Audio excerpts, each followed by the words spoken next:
Bonjour, bonjour, je nous salue au nom de Jésus. Je nous souhaite la bienvenue dans ce culte matinal. Alors aujourd'hui, je viens juste nous annoncer le thème du mois de mars. Amen. En fait, chaque mois a un thème et le thème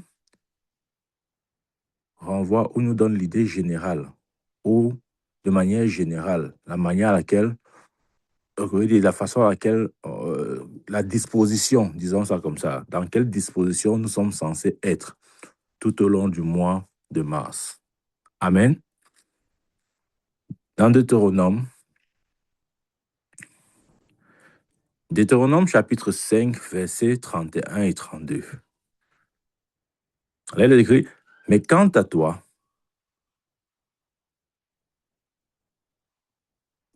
Deutéronome 5, versets 31 et 32, mais quant à toi, tiens-toi prêt, tiens-toi ici près de moi, et je te dirai tous les commandements, les statuts et les jugements que tu leur enseigneras, afin qu'ils les fassent dans le pays que je leur donnerai pour le posséder. Verset 32, vous ferez donc attention de faire comme le Seigneur votre Dieu a commandé. Vous ne vous détournerez ni à main droite ni à gauche. Amen. Verset 32 dit, vous ferez donc attention de faire comme le Seigneur votre Dieu a commandé. Amen. Vous ferez donc attention.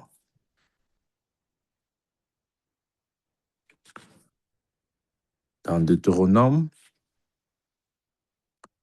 chapitre 17, verset 20, il est écrit là-bas,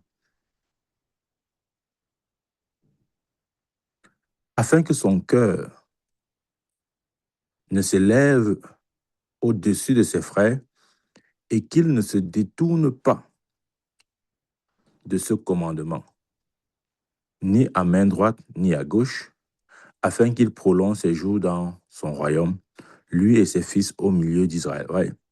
Et dit, afin que son cœur ne s'élève au-dessus de ses frères et qu'il ne détourne pas, et qu'il ne se détourne pas de ce commandement. Ouais. Et qu'il ne se détourne pas de ce commandement. Soulignons l'expression. Et qu'il ne se détourne pas de ce commandement. Voilà, ici on parle de ne pas se détourner du commandement. Et rappelez-vous, dans le chapitre 5, verset 32, il a utilisé l'expression « Vous ferez donc attention de faire comme le Seigneur votre Dieu a commandé. » Amen. Ouvrons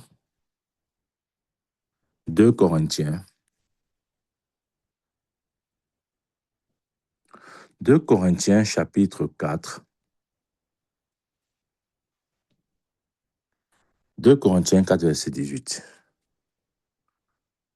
Puisque nous ne regardons pas aux choses qui se voient, mais aux choses qui ne se voient pas, car les choses qui se voient sont temporaires, mais les choses qui ne se voient pas sont éternelles. Ouais. Ce verset parle de notre caractère à pouvoir nous focaliser.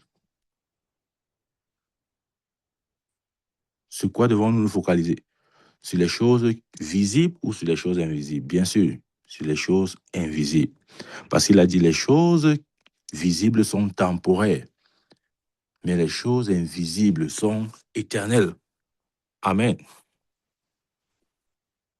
Ouais, depuis Deutéronome chapitre 5, 17, et même 2 Corinthiens, ces versets nous interpellent dans, si vous voulez, l'aspect de la focalisation.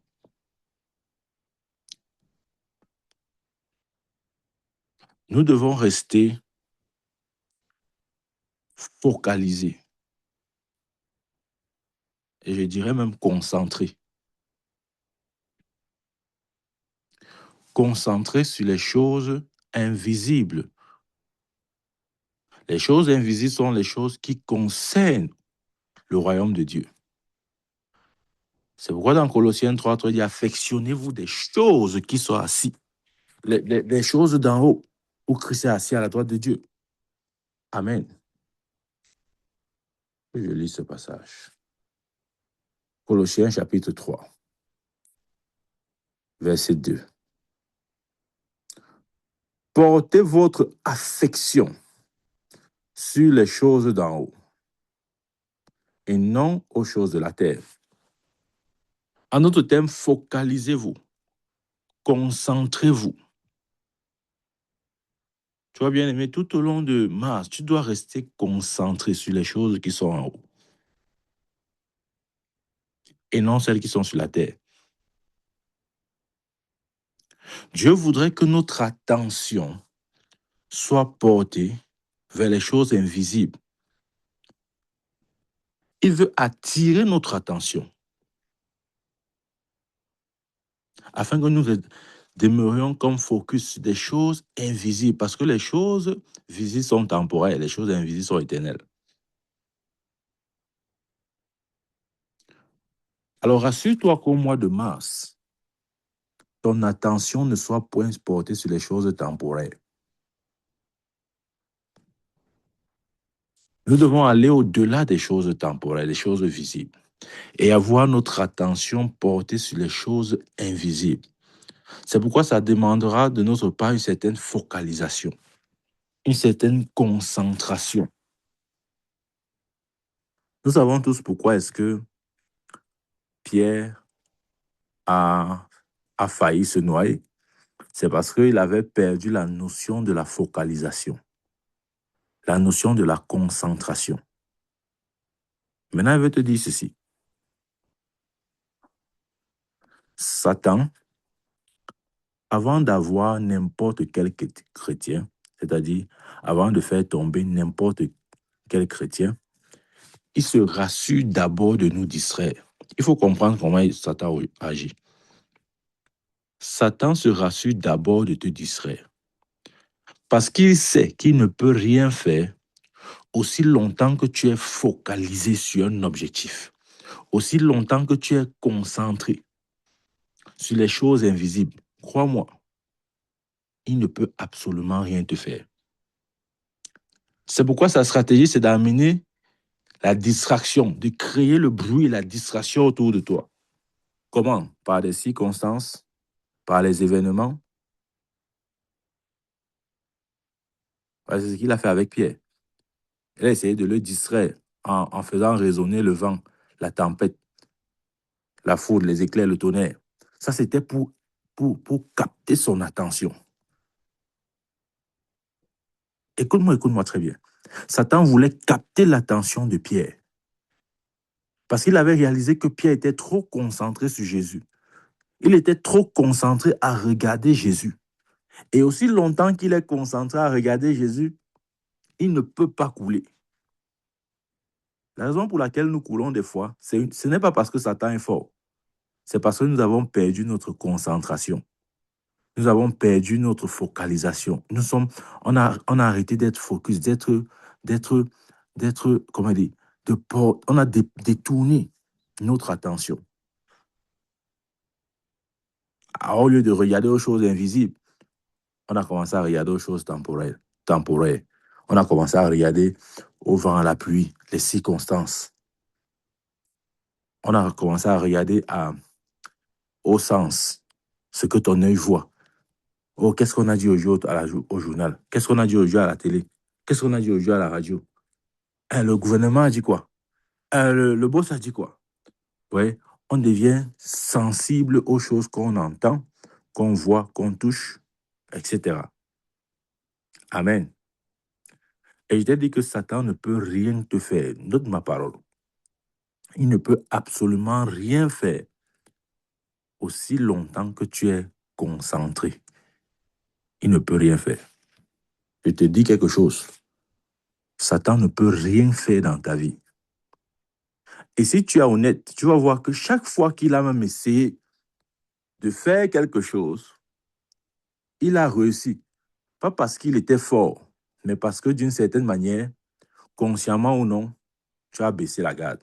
C'est-à-dire ton degré de concentration Tu as cessé d'être focalisé sur ce qui devait faire l'objet de ton attention, ce qui devait faire justement l'objet de ton attention. Tu as commencé à regarder autre chose. Pendant que tu étais concentré, toi-même, tu sais, comme moi, il ne pouvait même pas passer à côté de toi. Ou du moins, aucune de ces flèches ne pouvait te toucher. Mais dès que tu as commencé à regarder autre chose que les choses invisibles, c'est comme ça que graduellement, il a gagné le terrain. Et au nom de Jésus-Christ de Nazareth, je déclare, je prophétise, j'annonce qu'il perd ce terrain dans ta vie au mois de mars. Amen. Dans le Psaume 119, verset 69, les orgueilleux ont forgé contre moi des mensonges, mais je garderai tes préceptes de tout mon cœur. Je garderai tes préceptes de tout mon cœur. Amen. Donc, il n'était pas intéressé à savoir ce que les autres disent ou font à son sujet. Lui s'intéressait par une seule chose, garder les préceptes de Dieu au fond de son cœur. Regarde, tout ce que tu vois là, ça s'appelle la distraction. Oh mon prophète, tu sais pas, hein, moi je suis vraiment très attaqué. Je suis attaqué partout, en famille, dans le lieu de service, partout on m'attaque. Ça c'est la distraction. Garde la parole de Dieu au fond de ton cœur. C'est la chose la plus importante. Amen. C'est la chose la plus importante. Les agitations de tous ces gens-là, ce que la Bible a appelé les orgueilleux, ça peut représenter tout ce qui crée le bruit autour de toi. Ça peut être des collègues de service, des membres de famille, des relations, peu importe. Dieu, regarde, Dieu attend une seule chose, que tu sais sa parole au fond de toi. Parce que ces gens-là ou ces forces ne peuvent pas avoir le dessus sur toi aussi longtemps que la parole de Dieu est pleinement dans ton cœur. Moi, je le crois. Je crois que les orgueilleux ne peuvent rien devant celui qui sait la parole de Dieu dans son cœur. Ça, c'est ma foi. Et c'est ce que la Bible m'enseigne. Amen. Bien-aimés, regardons aux choses invisibles. Soyons concentrés. Ouais. J'aime aussi le mot concentré. Soyons concentrés tout au long de ce mois de mars à contempler les choses invisibles. Voilà. Soyons concentrés à contempler les choses invisibles. Les choses invisibles, c'est quoi? Les choses invisibles, c'est la parole de Dieu, les instructions de Dieu, tout ce que Dieu te dira de faire tout au long du mois de mars. Sois concentré sur cela, bien-aimé. Que ton attention soit portée exclusivement vers les choses impérissables, vers les choses qui demeurent éternellement. Amen. OK. Lisons Romains chapitre 4, verset 19. Là, c'est le témoignage de papa Abraham, le père de la foi. Il dit, et n'étant pas faible dans la foi, il n'eut pas égard à son propre corps déjà amorti, âgé qu'il était d'environ 100 ans, ni à l'état de mort du sein de Sarah. Ouais, ce verset dit que, attendez que je prenne une autre version, pour que ce soit un peu plus simple pour nous. Par exemple, la version King James dit, et n'étant pas faible dans la foi, il ne considéra pas que son corps était déjà mort. Vous voyez, c'est ça être focalisé. C'est ne pas considérer l'état actuel des choses. Vous voyez, quand on reste focalisé, ça ne veut pas dire que, comment je vais dire ça? Ça ne veut pas dire que, entre guillemets, la réalité ou les faits ne seront pas autour de nous. Les faits seront là. Mais nous refusons de porter notre attention aux faits. Amen. Et c'était ça le secret de la victoire d'Abraham. Et n'étant pas faible dans la foi, il ne considéra pas que son corps était déjà mort. En d'autres termes, son attention n'était pas portée vers les choses visibles, mais il avait en vue les choses invisibles. Dieu lui avait dit, je fais de toi le père d'une multitude des nations. Il n'a pas considéré l'état de son corps, qui était déjà mort, parce qu'il avait environ 100 ans. Et sa femme n'était même plus en état d'accoucher, parce que son utérus était déjà mort. Donc, vous voyez, pourquoi Dieu veut que nous soyons concentrés? C'est pour que nous évitions les distractions de Satan. Je répète encore, Satan ne peut rien faire dans ta vie. Et j'aimerais que tu notes cette phrase. Satan ne peut rien faire dans ta vie aussi longtemps que tu restes focalisé, concentré sur les choses invisibles. Voilà la meilleure façon de paralyser ses œuvres, ses actions, ses flèches, ses attaques dans ta vie. Voilà l'erreur que nous commettons. Est-ce que je peux vous dire l'erreur que nous commettons? L'erreur que nous commettons, c'est de nous concentrer sur ces flèches. Écoute-moi, écoute. Oh, tu vois, tu ne m'écoutes pas ce soir. Je suis en train de dire que l'erreur que nous commettons très souvent, c'est de se concentrer sur ces flèches. Ça veut dire quoi? Nous restons comme ça, on réfléchit. Il va maintenant tirer de quel côté? C'est par le haut, par gauche ou par la droite? Sa flèche va venir de quel côté?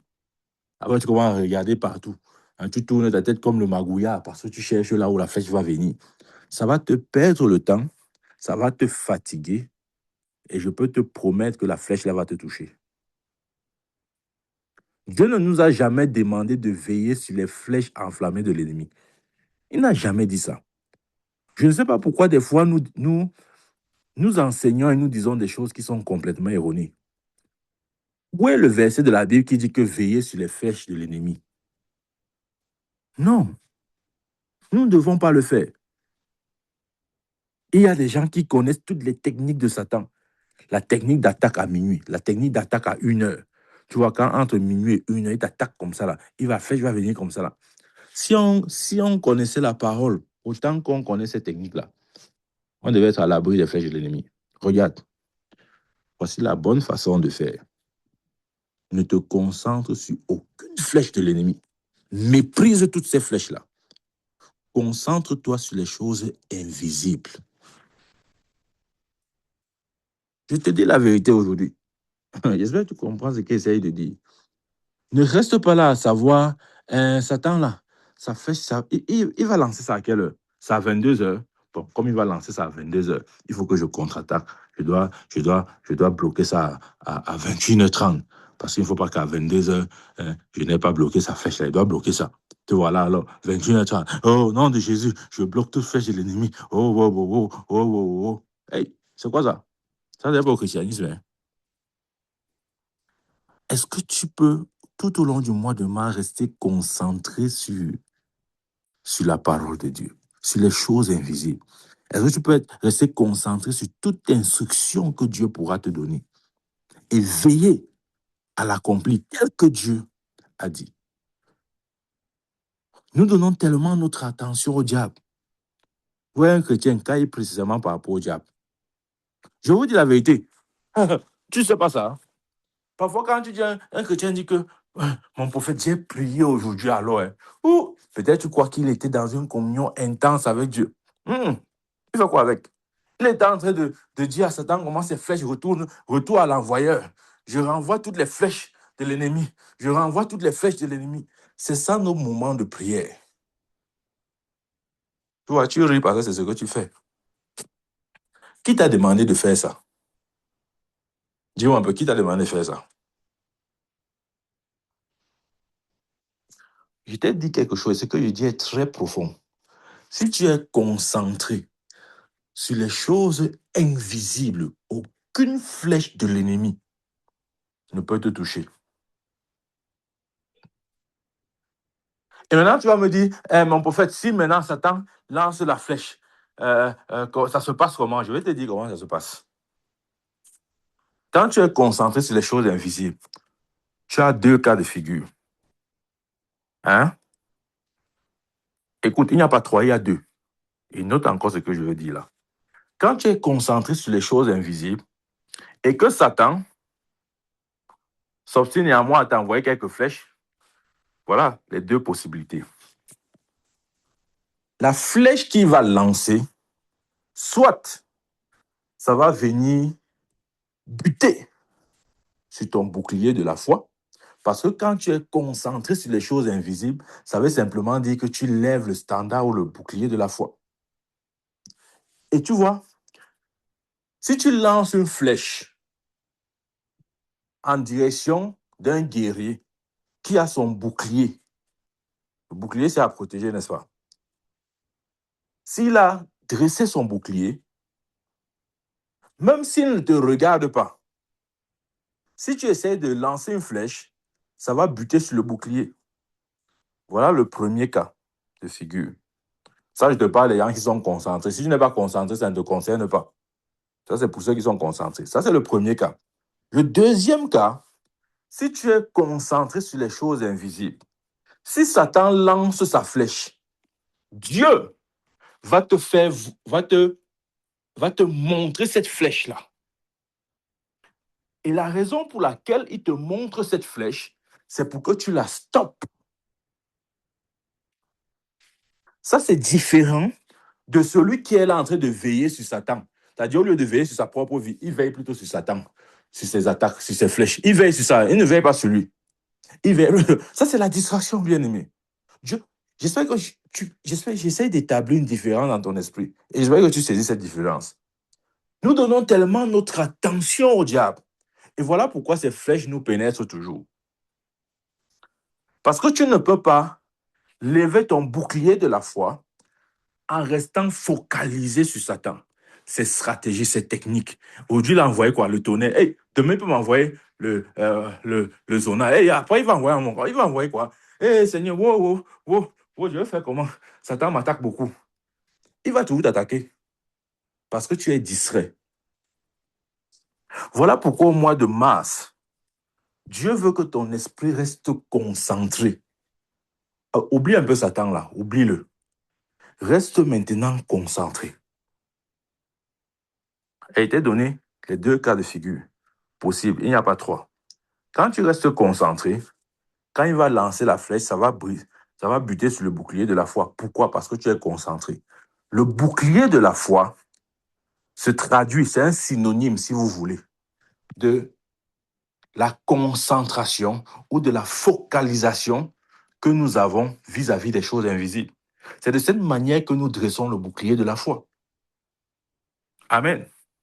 Et si c'est le cas, quand Satan va lancer la flèche, tu auras deux options.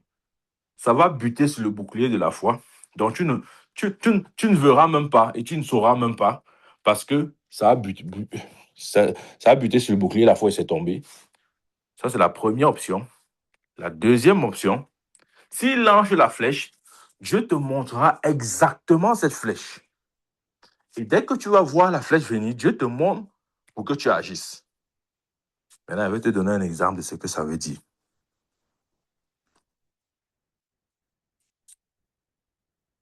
Un jour, je peux donner plusieurs témoignages. Mais je te donne celui-ci. Pour que tu comprennes quand je dis Dieu te montre. OK. Un jour, j'étais encore en 2000 quoi. C'était quoi? C'était 2018 ou 2017. Puis je n'étais pas encore marié à ce moment-là. Un jour, pendant que je venais juste de finir un programme de 3 jours, soit c'était pendant le programme ou voilà. Non, c'était pendant le programme. Oui. Parce que comme je vous ai dit, je faisais des programmes d'évaluation 3 jours au Cameroun, etc. Et pendant le programme, je finis le programme et je rentre à la maison. Voilà, c'est le jour où je vous dis souvent que le jour-là, Dieu vraiment m'a confondu dans toute ma théologie. Pourquoi? Parce que j'étais vraiment occupé dans l'organisation. J'étais au four au moulin, je faisais tout, pratiquement seul, du moins en termes de logistique.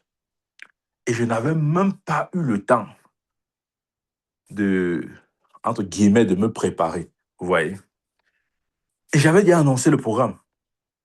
Les gens avaient déjà mis ça dans leur agenda. Je ne pouvais non plus annuler. Et j'étais buté à cette réalité-là. J'ai dit, Seigneur, qu'est-ce que je vais faire? Je ne me suis pas préparé pour rendre ministère. Voilà, je suis coincé. Il n'y a pas moyen d'annuler le programme. Parce qu'il fallait mettre la peinture, il fallait chercher la logistique, entrer en contact avec les musiciens et tout, et tout, et tout. Donc, je faisais ça pratiquement seul, toutes ces tâches-là. Il n'avait pas eu le temps même pour moi de rester vraiment avec le Seigneur pour préparer ce programme. Mais je crois aussi que Dieu parfois agit comme il veut pour nous confondre et nous faire comprendre que c'est par sa main et non par nos œuvres. Elle a dit, ce n'est ni par la force, ni par mon esprit, ni par la puissance, mais par mon esprit. À la fin de ce programme, après avoir vu la puissance de Dieu se manifester, oh bien-aimé, je crois que c'est l'une des occasions où j'ai vu Dieu m'utiliser au point où moi-même je devenais spectateur de ce que je voyais. Que ce soit dans la prédication, que ce soit dans euh, euh, l'exercice du ministère un à un, que ce soit que se traduisant par délivrance, guérison, choses comme ça là. J'étais vraiment émerveillé. Et ce qui me rendait davantage confus, c'était que je n'avais pas préparé. Et je voyais la puissance de Dieu. Un niveau, il dit que non, attends, c'est quoi ça? On m'a toujours dit que non, il faut faire 40 jours de jeûne pour avoir la puissance de Dieu, vraiment. Je n'ai rien fait de tout ça et je vois quoi comme ça là.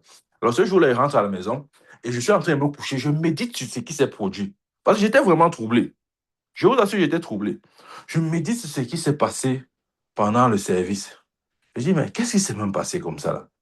Et pendant que je suis en train de méditer comme ça là, je peux dire, je m'assoupis. Et pendant que je m'assoupis, je ne sais pas comment vous expliquer ça. J'ai vu juste comme, ouais, quand tu dors en tant que chrétien, quand tu dors, c'est ton corps qui dort, ton esprit ne dort pas.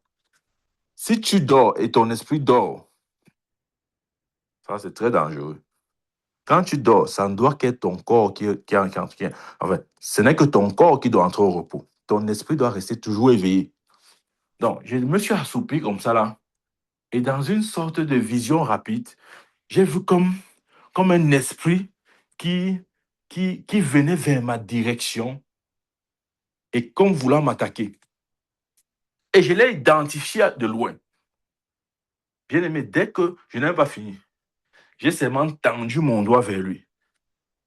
J'ai dit, oh non, il ne m'a pas laissé finir au nom de Jésus. Il a pris un marathon. Il a fui. Voilà. C'est ce qui se passe quand tu es concentré sur les choses invisibles. Tu vois, ma pensée était focalisée sur ce qui s'était produit pendant le service. Surtout que ça ne dépendait pas de moi ni de ma préparation. Mais la puissance que j'ai vue était au-delà de celle qui se manifestait souvent quand je me préparais. Donc, parce que mon esprit était concentré sur la réalité des choses invisibles, je n'étais pas là pour savoir que Satan est où. Ces attaques de la nuit vont venir à quelle heure? Hey, Satan va m'attaquer à 2 heures du matin. Il faut que je me lève et je prie. Hey, le voilà qui arrive. Non, je m'en fous de lui. Je reste focalisé sur les choses invisibles. Et s'il vient, il t'a dit qu'il y a 2 options. Et c'est pourquoi toi, tu veux créer la troisième option. La première option, c'est que sa flèche va directement buter sur le bouclier de la foi. Ça veut dire que son attaque ne va, en fait, Dieu ne va même pas te tenir au courant de son attaque parce que ça ne va pas. Alors, t'as dit, stoppe ça, si tu veux, d'une certaine manière, si ça peut t'aider à comprendre. T'as dit que inconsciemment, même ça n'arrive pas à ta conscience. Ça meurt immédiatement. Ou bien, il peut t'aviser ou t'avertir ou bien te faire montrer, ou bien te faire voir ce qui est sur le point d'arriver. Et la raison pour laquelle il te montre ça, c'est pour qu'à ce moment, tu utilises ton autorité pour faire prévaloir la justice. Tu vois? Donc, il n'est pas question de rester là et dire que, ouais, Satan, tu ne m'as pas encore attaqué. Hein? Hey, mon prophète, il te dit qu'aujourd'hui, je l'attends, on a rendez-vous à 3 heures. Non, bien-aimé, restons focalisés sur les choses éternelles, sur les choses invisibles. Amen. Oh oui, c'est de ça qu'il est question. Comme Abraham, la Bible dit que quoi? Il ne considéra pas que son corps, il ne considéra pas que son corps était déjà mort. Ouais, des fois, nous considérons beaucoup de choses. Oh, mon prophète, attends, tu sais, ce que tu dis là est vrai, mais il y a des choses qu'on peut ne pas considérer. Hey, c'est quoi ça? Souvent on parle comme ça, il y a des choses qu'on ne peut ne pas considérer. Bien aimé, lorsque tu parles de cette manière, c'est la preuve que ton attention n'est plus portée sur les choses invisibles. Parce que si c'était le cas, tu comprendrais très vite que tu ne dois justement pas considérer les choses visibles. Parce que les choses visibles sont temporaires et les choses invisibles sont éternelles. Les choses invisibles passent. Les choses invisibles, je veux dire, les choses visibles passent et les choses invisibles demeurent éternellement. Jésus pouvait dire, le ciel et la terre passeront, mais mes paroles ne passeront pas. Ouais.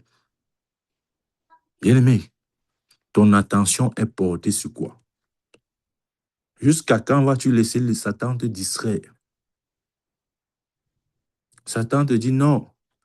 Tu sais, tu as la foi, oui, mais il y a des choses que tu ne peux ne pas considérer. Hey, la chose que tu dois considérer, ou la chose qui vaut la peine d'être considérée, c'est la réalité des choses invisibles. Tout le reste ne vaut pas la peine. Et nous avons tellement fait de fixations sur des choses que nous disons ne pas, enfin, des choses que nous estimons qu'elles ne peuvent ne pas être considérées. Et c'est à tort. Méprise tout ce qui n'est pas invisible et considère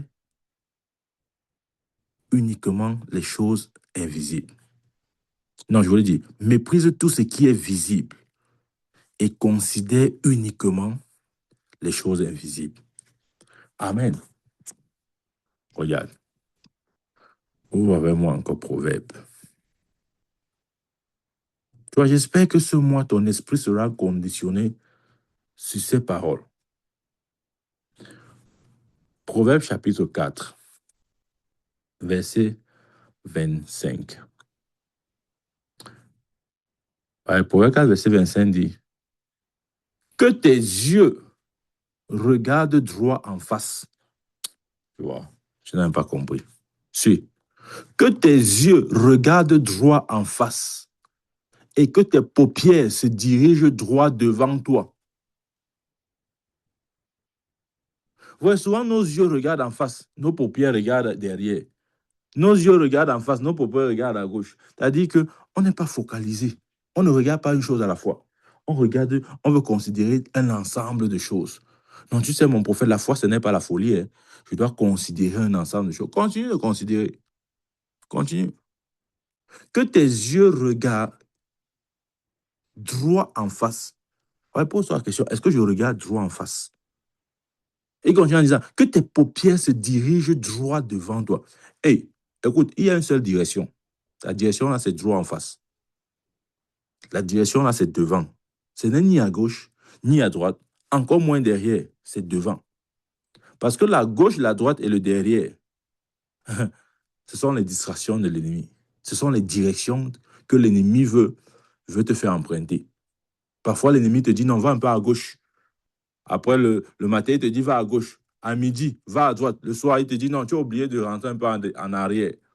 Alors que Dieu a une seule direction. Je vais te dire, la direction de Dieu, c'est droit devant.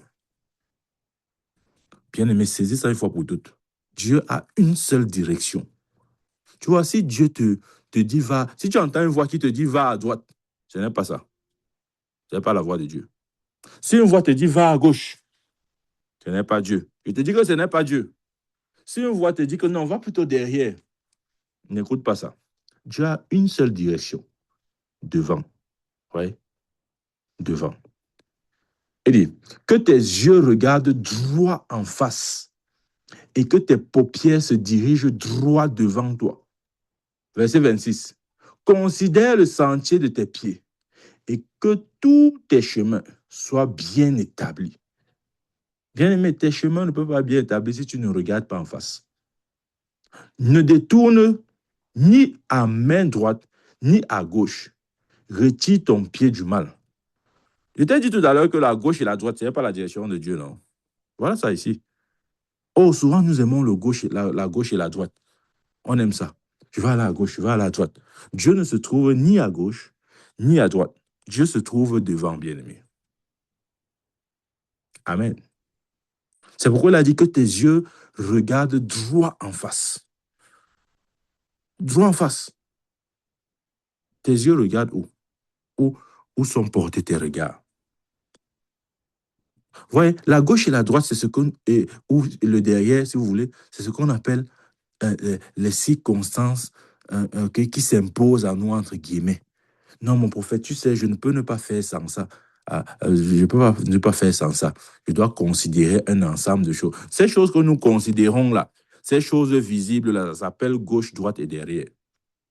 Voilà pourquoi j'ai dit que la direction de Dieu n'est ni à gauche, ni à droite, ni encore moins derrière, mais c'est devant. Satan, par contre, viendra à gauche. Il viendra à droite. Comment? Par ces choses visibles. La gauche et la droite représentent les choses visibles. Vous voyez? Quand tu regardes à gauche et à droite, ça veut simplement dire que tu regardes encore aux choses visibles. Parce que les choses éternelles, les choses invisibles sont devant.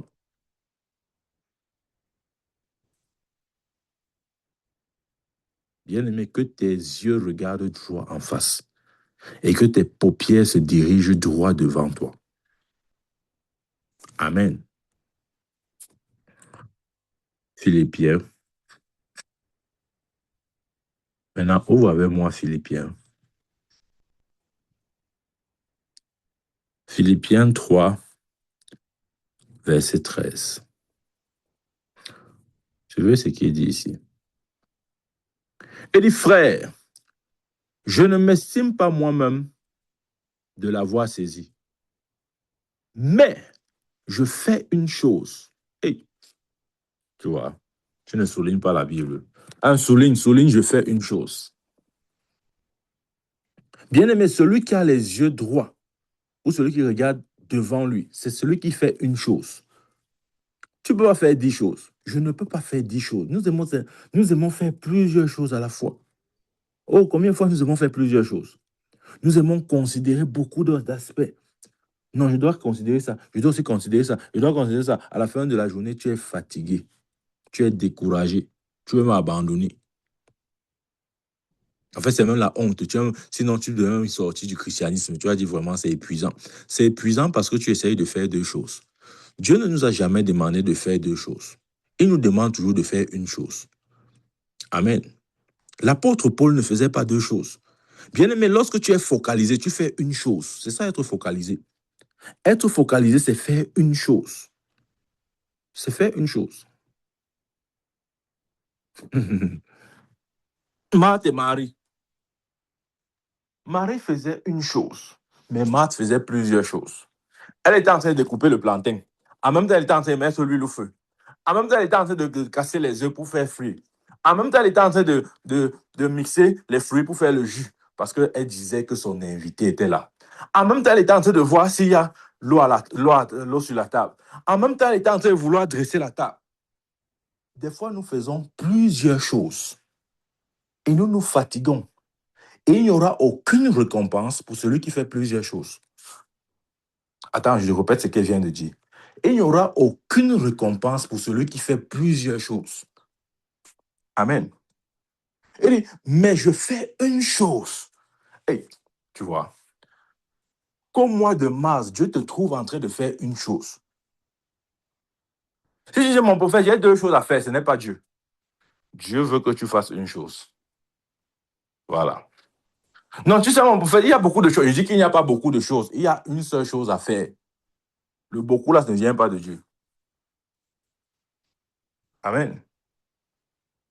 Mais je fais une chose. Deux points. Oubliant les choses qui sont derrière moi. Ah, je t'ai dit que la direction de Dieu, ce n'est pas derrière, non?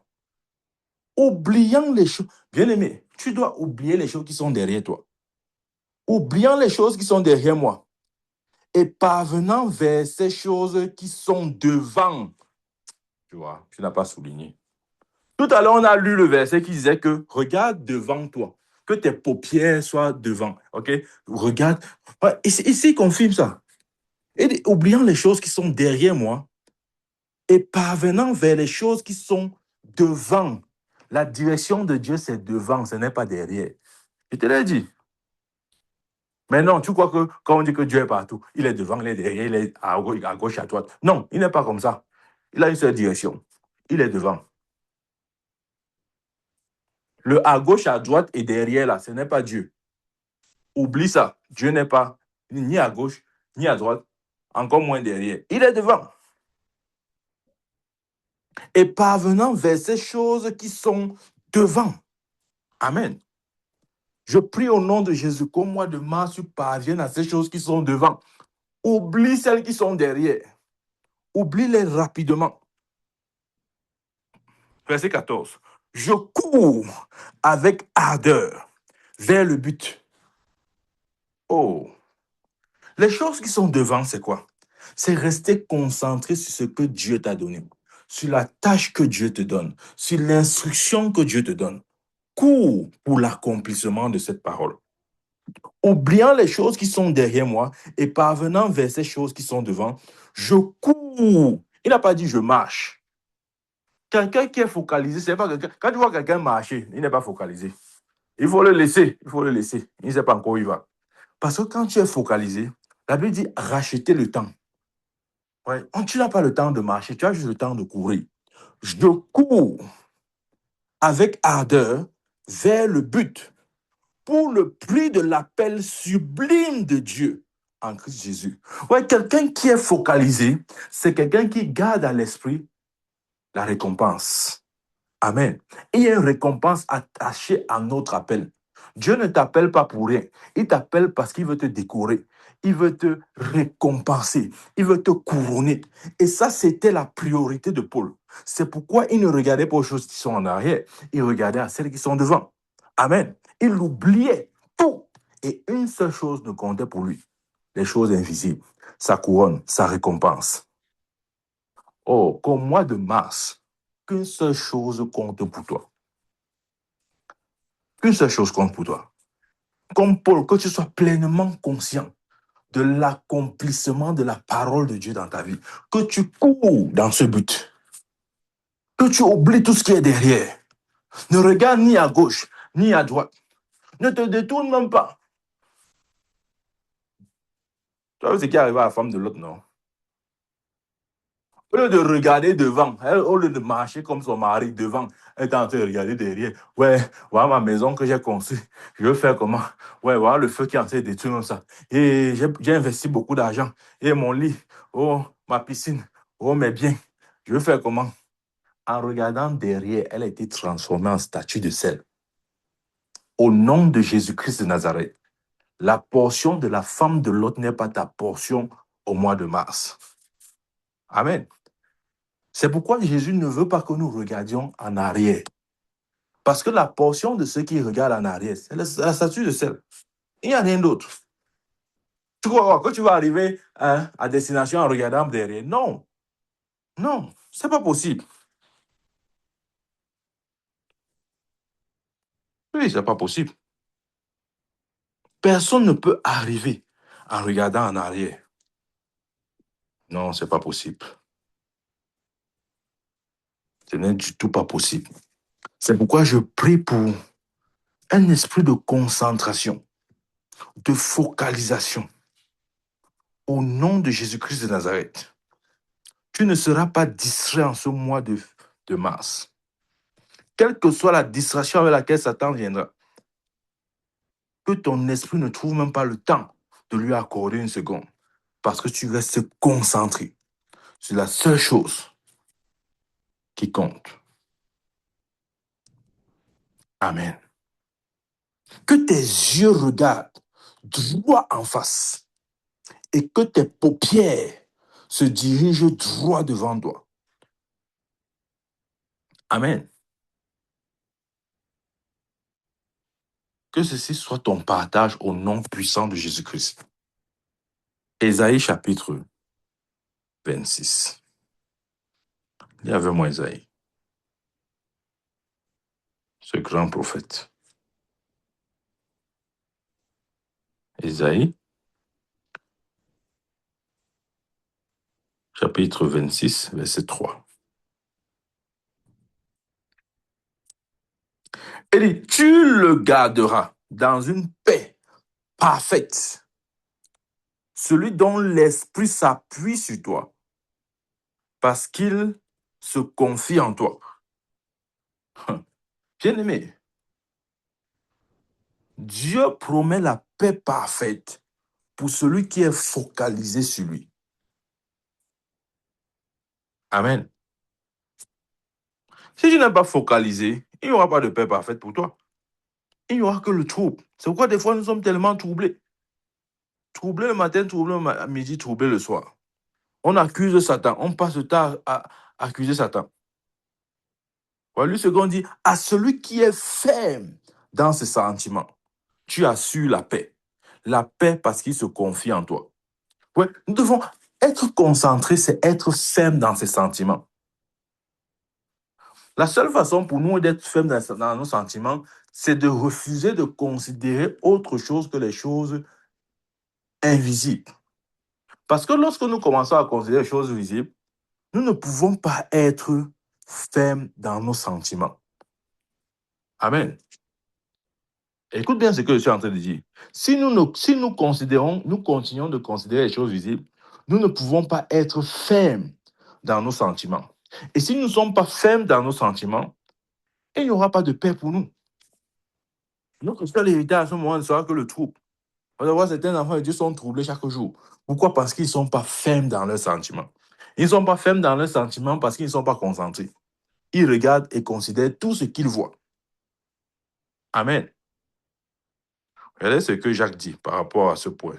Dans Jacques 1, verset 8, il dit, c'est un homme irrésolu, inconstant dans toutes ses voies. Ouais, celui qui n'est pas ferme dans ses sentiments, Jacques l'appelle un homme irrésolu, un homme inconstant dans toutes ses voies. Il est inconstant. Je prie au nom de Jésus-Christ. Tu ne seras pas cet homme. Et tu n'es pas cet homme. Amen. Ceci n'est pas ton partage. Gloire à Dieu. Dans Hébreux chapitre 12, Hébreux 12, je lis à partir du verset 3. Verset 2 même, on peut dire verset 2. Là, il est écrit, ayant les regards sur Jésus,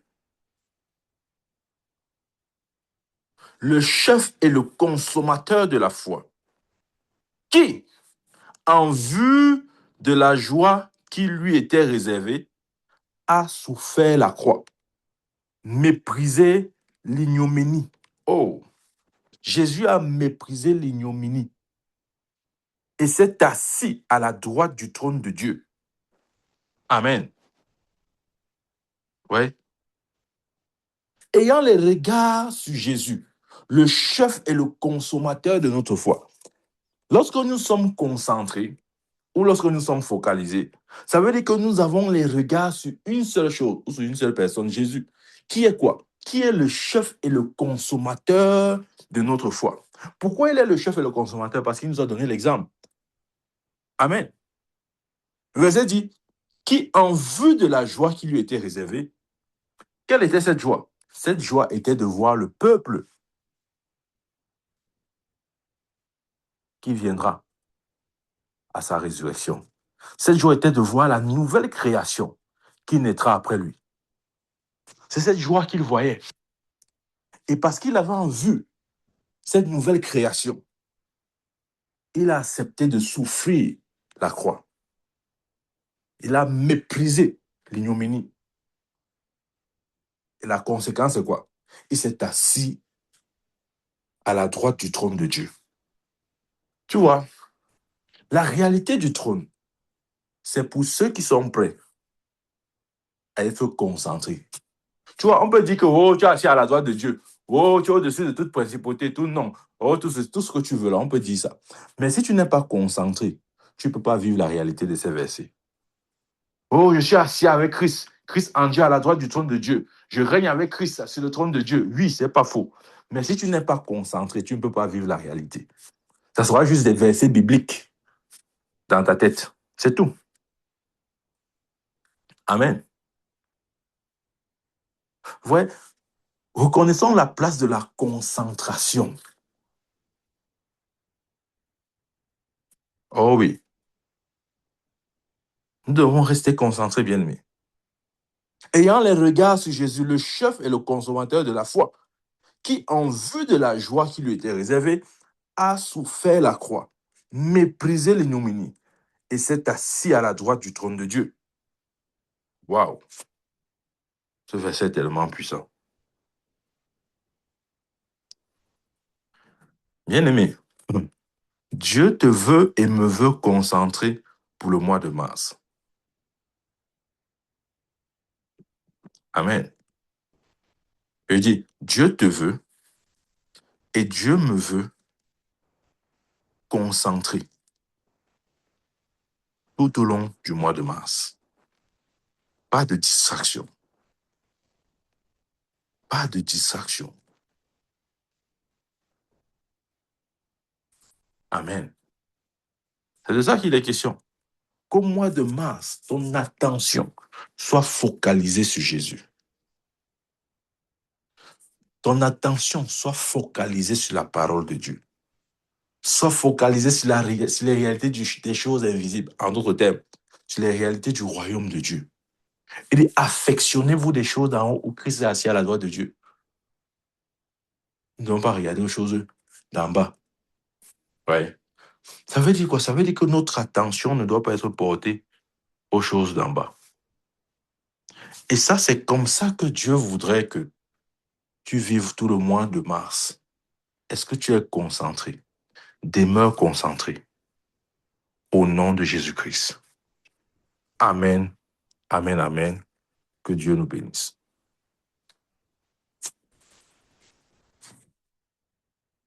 Amen. Amen, amen. Gloire à Dieu.